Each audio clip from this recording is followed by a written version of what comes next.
Hello again, welcome back to the channel. Today I wanted to talk about a special game to me. It's the first game that I ever actually owned, and it's Space Quest 3.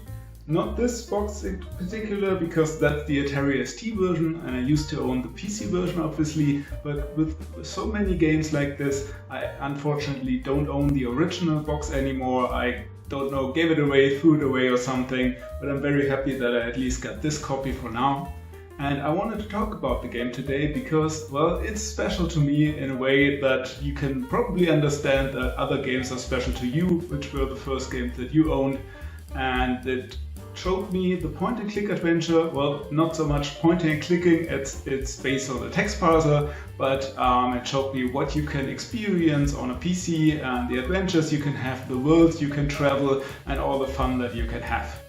One issue I had with the game back then was that my native language isn't English and I had just started learning English at that time, so I had to use a dictionary for a lot of stuff, but more than that, what I needed was a walkthrough, and I was really happy that I got my hands on one that was even in German, and that helped me to really enjoy the game because, yeah, this game has some difficult parts where you can die a lot, it has some dead ends, and I don't think I would have been able to play through the whole game without the walkthrough. And I can very well still remember when I bought this game, it was for a birthday and my mother took me to this big store where they had quite a few games, and it was just when Monkey Island 2 had released, so Space Quest 3 was not new anymore, but that meant it was a bit cheaper. And I think I had about 20 or 30 Deutschmark at that time that I was able to spend, and I went through all the things. And well, the game that stood out to me was Space Quest, and how could it not be with this great cover art and this box? It intrigued me instantly, having these aliens, especially because I was not very familiar with the sci-fi genre. Back then we only had 3 TV channels, and those were public channels, so they didn't show much science fiction.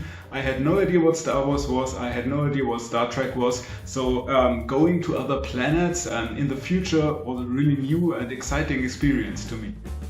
So let me tell you about my personal experience with Space Quest 3 Pirates of Pestulon, and let's start the video. This is Space Quest 3, the Pirates of Pestulon. Look at the blood-dripping logo on that thing.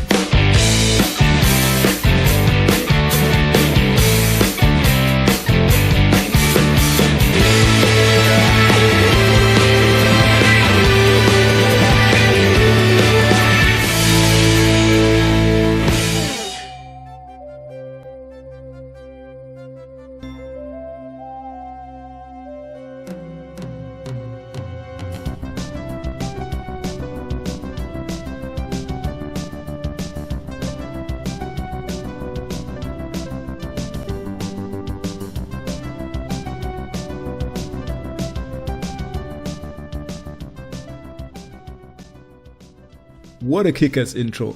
Now tell me if you're listening to that music that you don't want to immediately start to play the game.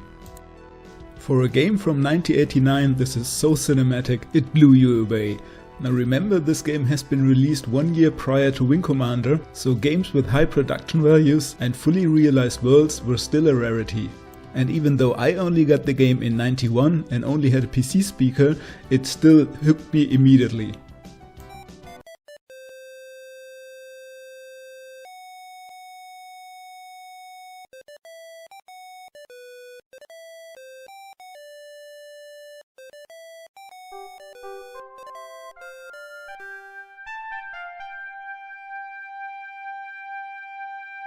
Where am I?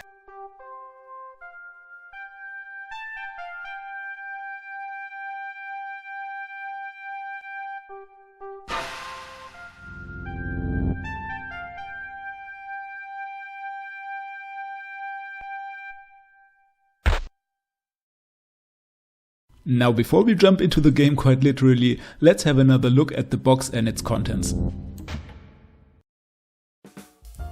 Opening that box back then definitely did not disappoint me. You got a real bang for your buck back then when buying these boxes, especially if they were discounted as mine has been. You'd not only get the game, but also this nice little manual in color, which not only tells you how to play the game, but also has a short little comic that explains the story and how you got to where you are at the beginning of the game. The next item in the box is a cute little gimmick. You get these glasses and a paper pig snout, so you can cosplay as one of the two guys from Andromeda.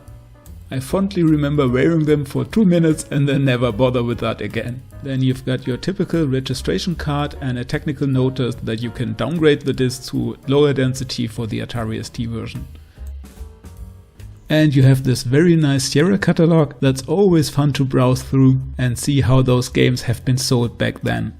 Just imagine you could still order all those amazing games this way.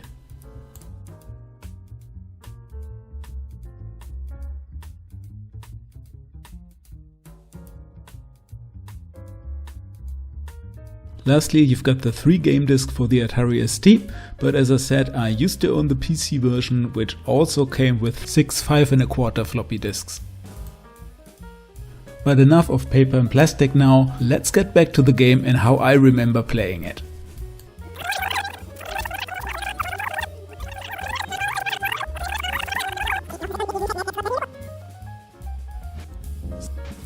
So as I said in the beginning, I was playing the game on hard mode, just having started learning the English language.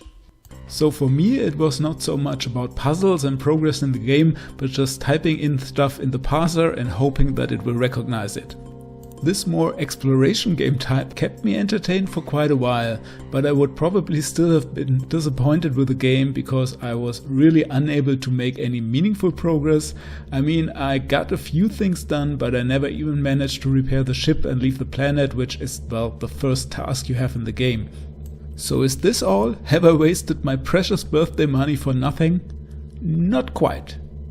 One day, shortly after I had stopped playing the game, I visited the big bookstore in a nearby city, and what did I find there? The Space Quest story. A very nicely written walkthrough for Space Quest 1 to 4.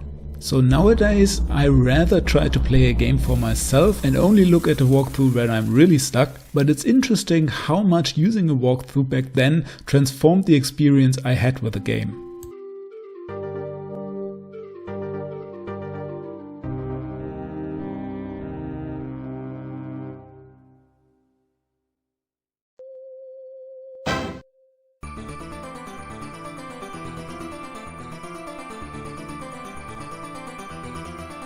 The game had released to glowing reviews when it came out in Germany. But would I recommend it today? Let me tell you a short story about that. I've got this very good friend that I know since we were teenagers, and he is also very much into retro DOS gaming, so we have that in common. And he never played any of the Sierra games, or at least not Space Quest 3 back then.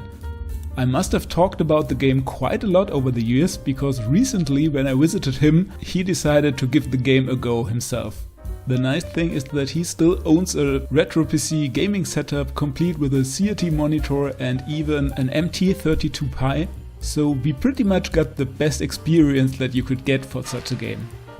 Now it had been quite a while since my last playthrough and we didn't have a walkthrough at hand, so after playing for maybe about 1.5 hours, we ran into a dead end where we had to start over the game from scratch.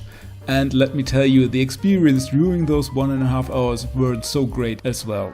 From a design perspective, Space Quest 3, like many of the earlier Sierra games, is pretty flawed.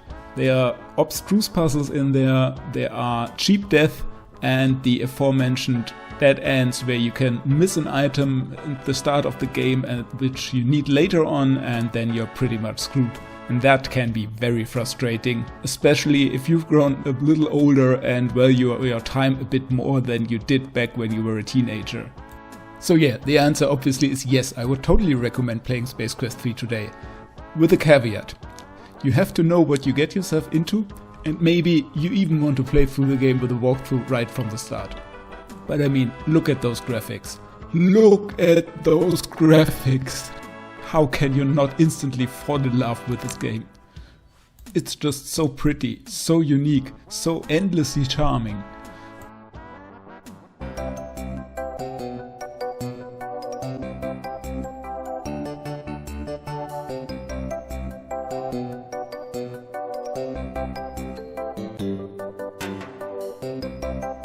If you liked the video so far, go check out my other videos on DOS gaming and adventures in particular, and consider subscribing the channel. There will be many more videos of this kind in the future.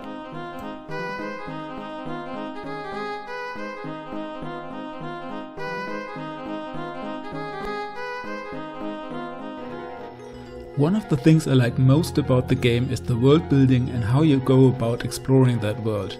I mean, it's so cool that you have your own spaceship and you can land in different locations, and it was always this big surprise to see what the location will actually look like, and it felt like a real place, not just something that has been created for a video game, because, well, there are quite a few rooms that are not necessarily there for puzzles or for anything for you to do, but just add to the overall experience of being in an actual place. And even though the game obviously doesn't take itself quite seriously, those locations are very creative oftentimes and also coherent in a way that they are actually quite believable and immersive. Also, it doesn't hurt that the writing in the game are extremely funny. The text is often written from this fourth wall breaking narrator that has always some quirky remarks on what Roger Wilco is stumbling into. It's also making fun of the games industry in general and has quite a bit of meta humor, taking hits on LucasArts, Scumsoft obviously, and Sierra itself. It's maybe not as laugh out loud as the Sam & Max series, but it's just a very enjoyable time.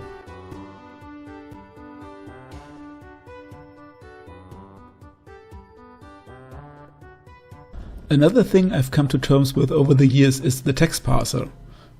After playing with the point-and-click interface, I felt that there was no going back to a text parser for me, so much so I actively avoided games that had one. But replaying the game for this video has made me appreciate it just a bit more. Yes, I would still prefer the point-and-click interface, but sometimes it's nice to figure out the right words and see what the answers are. And obviously, my English has improved quite a lot since the first time I played this game.